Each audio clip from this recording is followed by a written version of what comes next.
ត់នីមាត់ទន្លេកន្លែងទស្សនាធ្លាប់មកកំសាន្តអរីត្រីស្ងាត់នីមាត់ទន្លេកន្លែងទស្សនាធ្លាប់មកកំសាន្តអង្គុយ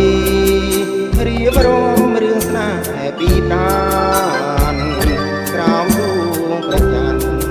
ដែលរាំងពេញវងតាមដងដទេទីទៅមាត់ស្ទឹងជាដួងប្រលឹងខ្ញុំនឹងនួនល្អតាមដងដទេទីទៅមាត់ស្ទឹងជាដួងប្រលឹងខ្ញុំនឹងនួនល្អ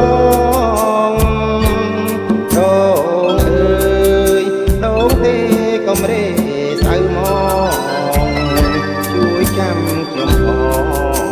ចាំរឿងស្នេហា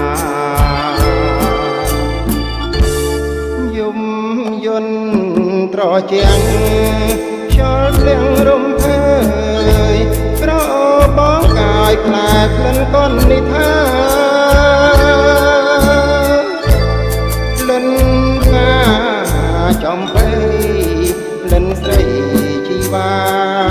ជីវិតស្នេហាប្រាថ្នាក្រុមជាតិ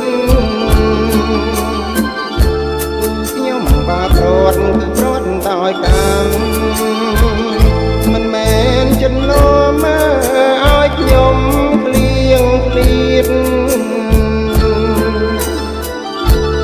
ខ្ញុំបាប្រត់គឺប្រត់ដោយកម្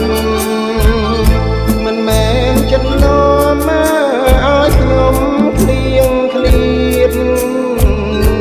ជាតិនេះជួបហើយជាតិក្រោយជួបទី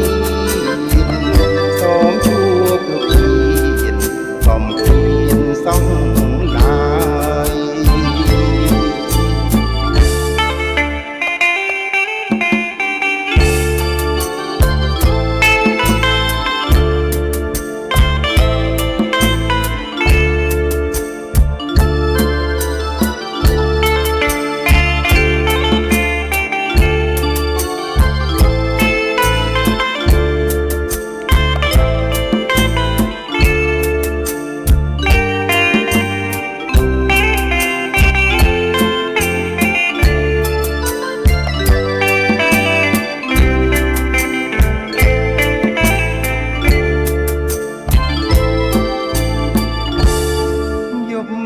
យន់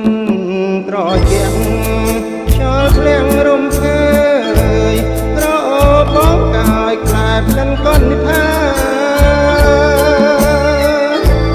ក្លិនកាចំបៃក្លិនស្រីជីវ៉ាជីវិតស្នេហាប្រាថ្នាគ្រប់ជាតិ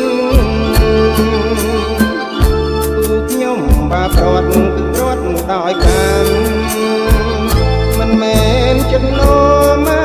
ឲ្យខ្ញុំឃ្លៀងឃ្លាតខ្ញុំបាប្រត់គឺប្រត់ដោយកម្មមិនមែនចំណោមឲ្យខ្ញុំឃ្លៀងឃ្លាតជាតិនេះជួបហើយជាតិក្រោយជួបទៀតសូមជួបលោកជាតិកុំឃ្លាតសងឡា